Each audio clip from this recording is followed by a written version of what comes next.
bertanya kepada kami, yaitu bagaimana yang lulus PG, P1, P2 atau P3 dan penempatannya.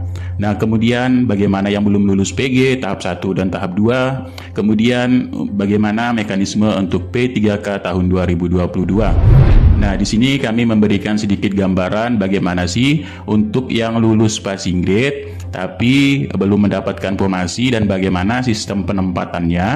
Nah, di sini sudah dilansir dari rapat Komisi 10, yaitu ada sekitar 193.954 guru yang lulus passing grade tapi belum mendapatkan formasi. Nah, sebelum kita lanjutkan kepada pembahasan, kita mengulas kembali bagaimana sih tentang yang sudah lulus passing grade tapi belum mendapatkan formasi. Nah, dilansir dari beberapa rapat Komisi 10 DPR RI, di sini ada poin-poin yang penting untuk yang sudah lulus passing grade. Yang pertama di sini adalah poin dari rapat sebelumnya. Nah, di sini poin pertama, mendesak Kemendikbudristek RI untuk melakukan langkah-langkah strategis dan akselerasi. Akselerasi ini adalah sebuah percepatan terhadap sisa permasalahan program P3K tahun 2021. Antara lain memastikan guru yang telah lulus passing grade untuk mendapatkan formasi. Nah, serta memperbesar ketersediaan formasi secara maksimal, mencegah terjadinya pergeseran antara guru di sekolah induk yang lebih banyak lagi, serta mempercepat guru yang lulus P3K untuk mendapatkan SK dan nomor induk atau NI P3K. Lalu rapat yang selanjutnya di sini juga membahas mengenai yang sudah lulus passing grade. Nah, di poin 2 di sini Komisi 10 DPR RI juga mendesak Kemendikbudristek RI berkoordinasi dengan Panselnas untuk memastikan bahwa jumlahnya 193.954 guru yang lulus passing grade agar mendapatkan formasi dan SK P3K-nya tanpa tes ulang. Nah, ini dipertegas kembali ya, berarti tanpa tes dan langsung mendapatkan SK agar segera mendapatkan gaji serta tunjangan berdasarkan ketentuan peraturan perundang-undangan. Nah, maksud dari Komisi 10 di rapat ini adalah SK-nya dulu berikan ya, karena sudah lulus, tinggal nanti diberikan formasi. Nah, tapi ini belum dilaksanakan. Nah, kemudian rapat selanjutnya di sini adalah yang nomor 9. Nah, nomor 9 ini ada kaitannya nanti dengan formasi ya. Nah, di sini mendesak Kemendikbudristek RI mendorong dan mendorong Kemenak RI untuk berkoordinasi dengan Pemda guna memastikan kebutuhan GTK, guru dan tenaga kependidikan secara pasti berdasarkan rombel dan mata pelajaran pada periode tertentu, sehingga Kemenq RI dapat memastikan kebutuhan anggarannya. Nah, di sini baru kita masuk kepada bagaimana sih penempatan untuk yang sudah lulus passing grade. Nah, untuk yang sudah lulus passing grade, ini akan diprioritaskan utama untuk mendapatkan formasi. Ya, pada intinya seperti itu, dan Kemendikbud sendiri sudah memastikan seperti itu, serta BKN dan Kemenpan RB. Nah, bagaimana penempatannya? Nah, di sini ada skema yang bisa sebagai simulasi saja. Untuk skemanya di sini contoh SDA ya. Di sini ada SDA, kemudian memiliki 6 rombel ya. Namanya kelas 1 sampai dengan kelas 6. Nah, di sini kekurangan guru ya. Nah, jadi yang sudah lulus passing grade di sini dipastikan dulu apakah sudah masih tetap mengajar di sekolah tersebut. Jika mengajar, ini mengajar apa ya? Nah, agar ini bisa terjadi linearitas ijazah. Nah, misalkan dalam ke-6 rombel tersebut guru IPS ini sudah terpenuhi semua 6 umpamanya ya. Nah, sudah terpenuhi. Kemudian guru kelas ya. Ini tergantung dari bentuk mapel apa yang kita ajarkan ya. Guru IPS ataupun guru kelas. Nah, kemudian prakarya. Nah, jadi dipastikan dulu Bapak Ibu guru ini mengajar apa di sekolah tersebut dan masih aktif apa tidak ya. Kalau masih aktif, lihat linearitas ijazahnya di sini. Apakah yang Bapak Ibu ngajar ini linear ijazahnya dengan mata pelajaran yang diampu. Nah, jika linear ini bisa dikategorikan akan mendapatkan formasi di sekolahnya ya. Nah, tergantung apa yang diajarkan dan masih membutuhkan guru tersebut. Nah, seperti itu. Lalu bagaimana kalau sudah terpenuhi semuanya di sini?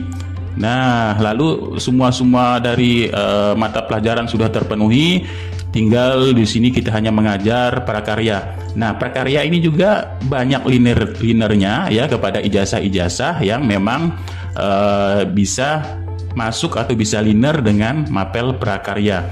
Yang dipastikan dulu ini adalah akan diberikan formasi kepada sekolah induknya. Kalau memang sudah tidak ada sama sekali di sekolah induk di sini, ya. Nah, jadi sebelum kita membahas hal itu, kita pastikan dulu di sini kemungkinan nah, dari Kemendikbudristek sendiri sudah menganggarkan, sudah memprediksi ataupun menghitung ya, mulai dari tahun 2020 sampai 2024, ini bagaimana sih kekurangan dan kebutuhan guru tersebut ya. Nah, kekurangan dan kebutuhan guru pada 5 tahun ke depan. Ini sumbernya langsung dari Kemendikbudristek ya. Nah, kemudian tahun 2022 bagaimana sih kekurangan gurunya? Nah, di sini sudah diperkirakan untuk yang pensiun serta kekurangan total ini berkisar 1 juta lebih ya.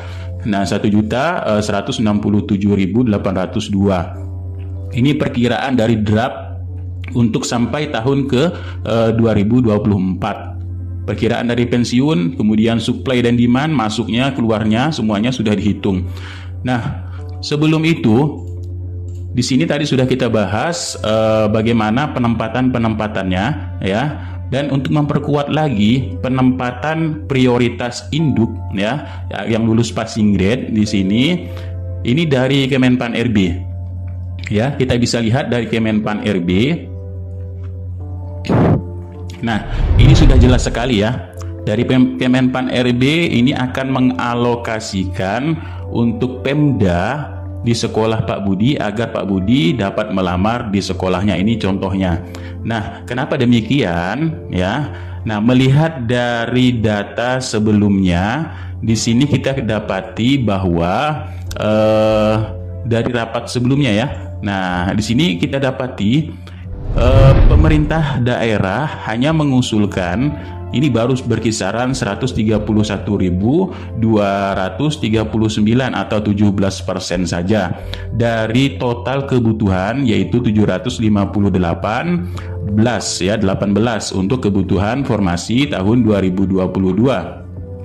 Nah, mengingat dari ini kebutuhan yang sudah dipaparkan oleh Dirjen Kemendikbudristek, jadi Kemenpan RB menyatakan di sini bahwa nanti di sini akan pengusulan formasi ini oleh Pemda berdasarkan dari rekomendasi Kemendikbudristek. Artinya yang sudah lulus PG di sini ini nama-namanya sudah dicatat ya, sudah ada datanya. Berarti sudah dihitung ya kebutuhannya sekitar tadi berapa? Dan sekitar di sini yaitu 193.954. Jadi artinya jika memang masih ada di sekolah induk di sini dan masih tetap mengajar, nah itulah ya yang akan diprioritaskan dan diberikan formasinya. Ya, mau dia mengajar apapun, yang penting liner dengan ijazahnya, formasinya akan dibuka dan diprioritaskan pada sekolah induknya di sini, ya, pada sekolah induknya, tidak lagi menunggu dari Pemda yang mengusulkan formasi. Karena melihat dari data ini ya, Pemda mengusulkan formasi ini memang sangat sedikit sekali ya, 17% saja. Nah, kalau sampai pembukaan nanti, kalau tidak ada perubahan di bulan Juli nanti, tidak mencukupi dari total kebutuhan tersebut, maka ya ini Kemendikbudristek sendiri yang akan menetapkan formasi dan ditetapkan oleh Kemenpan RB. Nah, dengan alasan ini akan mengakomodir yang sudah lulus passing grade, ini akan diberikan dulu formasinya tanpa melalui tes ulang sesuai dengan hasil rapat dari Kemendikbudristek di sini ya. Nah, tanpa harus tes ulang lagi dan segera mendapatkan gaji serta tunjangan berdasarkan dari peraturan perundang-undangan yang berlaku. Nah, sampai di sini mungkin Bapak Ibu guru mendapatkan gambaran bagaimana sih tentang yang sudah lulus PG dan bagaimana penempatan formasinya. Lalu bagaimana jika ada kasus, yaitu di sini misalkan yang P1-nya ini ada 2 ya kan?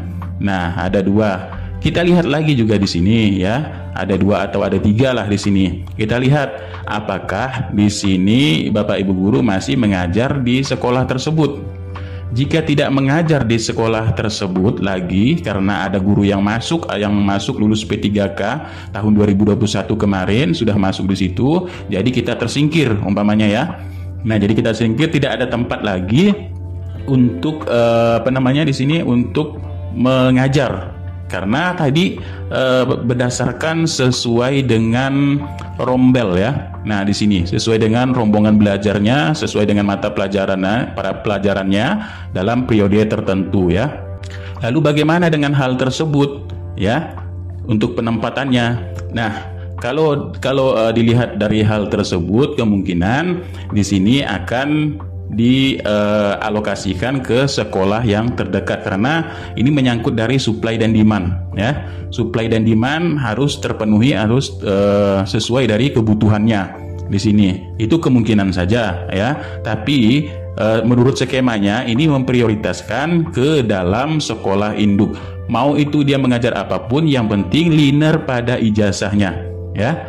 Ini linear pada ijazahnya. Dan mana mekanisme selanjutnya yaitu pada di sini ya. Nah, di sini mekanisme selanjutnya untuk yang lulus PG tidak lagi tes, tinggal mengisi dari DRH ya. Tetap membuka SSCSN, kemudian formasinya sudah ditentukan dan masuk sudah ditentukan. Kalian hanya membuka DRH di sini. Nah, untuk melengkapi berkas-berkas apa saja yang diperlukan.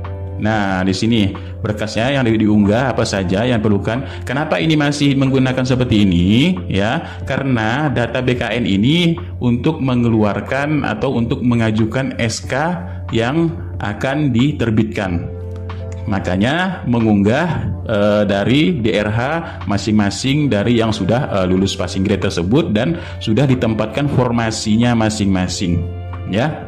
Nah, ini jelas sekali kalau sudah seperti ini, maka itulah yang akan ditetapkan untuk pengisian DRH-nya yang sudah lulus passing grade dan sudah ditetapkan formasinya.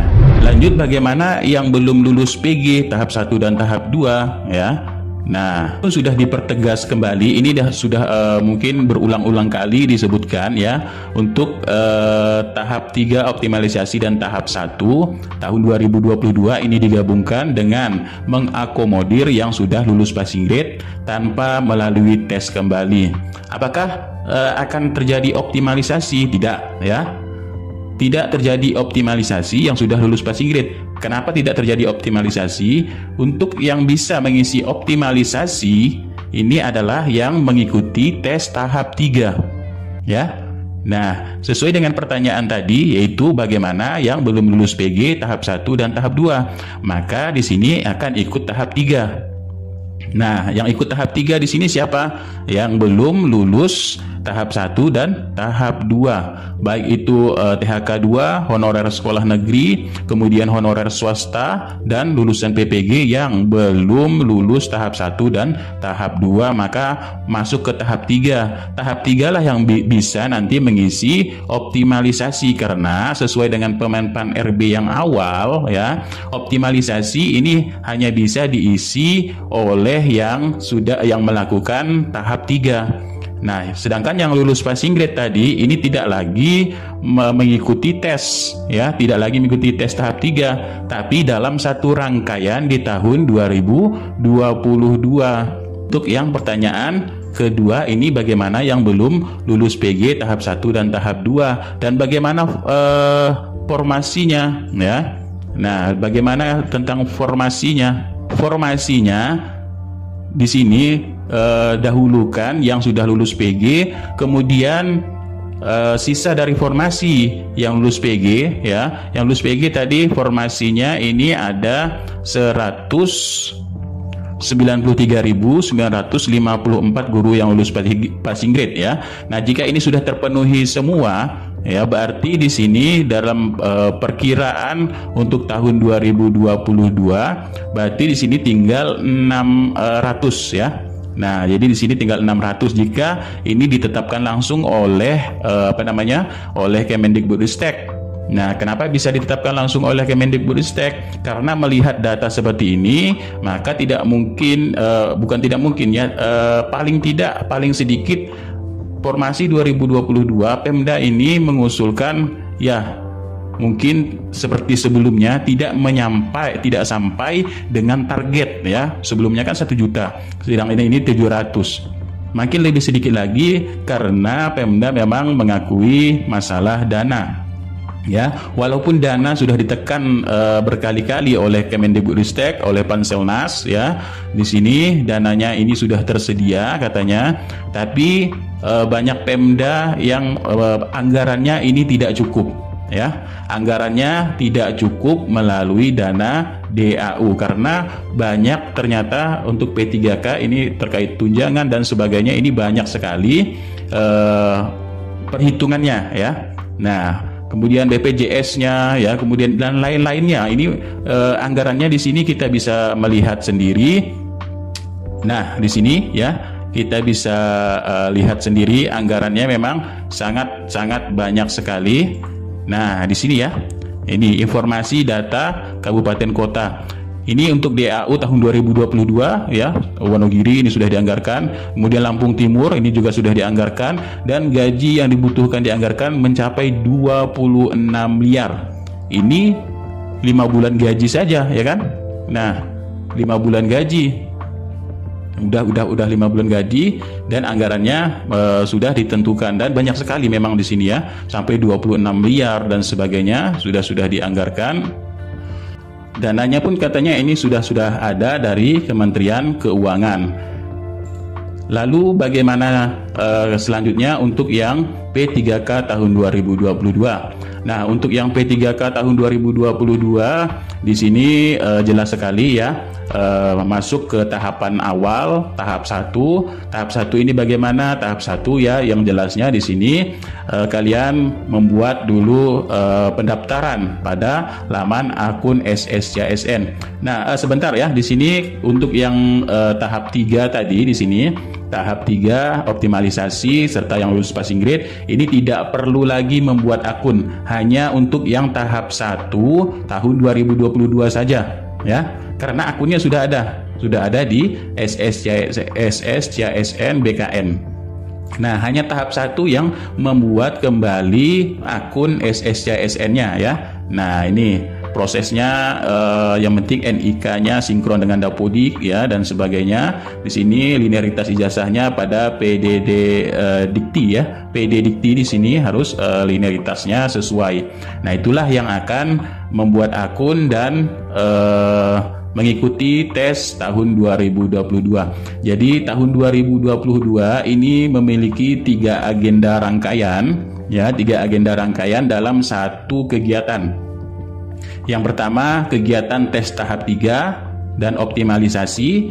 Kemudian yang kedua adalah guru honorer yang lulus passing grade. Di sini langsung pemberkasan, ya, langsung mengisi DRH, ya, untuk bisa mengeluarkan NIP karena sistem digital ini harus dari sistem awalnya, ya. Kalau tidak mengisi DRH berarti datanya tidak akan masuk kepada BKN, ya. Nah, kalau sudah mengisi DRH berarti semuanya akan masuk ke BKN dan bisa ditetapkan NI P3K-nya dan pemberkasan lainnya.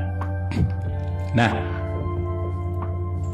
ya, ini kalau untuk yang tahap 1 tadi di sini adalah membuat kembali akun SSCASN dan memilih formasi di tahun 2022.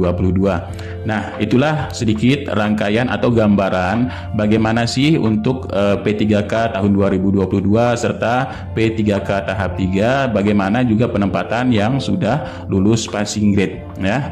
Nah, sudah lulus passing grade, ini kembali kami tekankan bahwa dari paparan BKN tadi di sini paparan dari Menpan RB bahwa akan dialokasikan formasi untuk Pemda ke sekolah Pak Budi melalui pengusulan formasinya dari Kemendikbudristek ke Pemda, karena memang tidak bisa dihapus ya, tidak bisa alurnya memang seperti ini, tapi Kemendikbudristek menetapkan saja ya, menetapkan Pemda ini hanya mengusulkan saja ke Kemenpan RB agar terakomodirlah yang sudah lulus NAB tersebut ya. Nah, untuk ditetapkan pada sekolahnya yang sesuai dengan linearitas ijazahnya. Nah, kalau tidak ada ya, kalau tidak ada semua dari sini dan sudah keluar dari sekolahnya tapi masih memiliki data lulus passing grade ya. Nah, kemungkinan memang akan dialokasikan kepada sekolah yang terdekat pada tempat tinggalnya ya. Nah, sekolah pada tempat tinggalnya, tapi itu pun melihat dari supply dan demand ya, supply dan demand. Kalau melihat dari supply dan demand, yang dipastikan di sini memang kita setiap tahun ini tetap kekurangan karena pensiunnya saja 2021 ini 69.757, sedangkan pensiun yang 2022 ini mencapai 777.124, apalagi nanti di tahun 2023 ya mencapai 75.195 dan pensiun di 2024 69.762. Ini perhitungan yang sudah pensiunnya ya. Jadi ini pasti akan kekurangan dan tetap membutuhkan guru. Nah, jadi kalau untuk masalah 2023, 2024 di sini sudah ada sedikit gambaran ya bagaimana untuk perekrutan yang baru ya. Perekrutan yang baru di sini kita sudah melihat suatu gambaran bagaimana yang pastinya perekrutan yang baru ini akan mengambil lulusan PPG ya. Nah, lulusan PPG. Jadi di sini perencanaan gurunya sudah harus dimatangkan ya. Lulusan dari perguruan tinggi ini sudah PPG ya. Nah, langsung PPG, seleksi guru SN langsung di PPG kan, pemerintah daerah ya, langsung pada profesi gurunya ya dan sebagainya. Di sini ini untuk perekrutan yang baru, maka akan sudah ditargetkan bagi mahasiswa-mahasiswa untuk lulusan guru ya. Nah, lulusan guru. Nah, okelah, sekian terima kasih dari informasi ini. Mudah-mudahan mendapatkan sedikit gambaran. Kita tunggu saja untuk Permenpan RB yang baru untuk bagaimana mekanismenya. Tapi ini sudah sedikit ada gambaran ya. Dan untuk tahun 2022 memang di sini memberikan kategori-kategori bagaimana untuk seleksi yang diprioritaskan. Nah, seleksinya untuk yang tahun 2022 ya.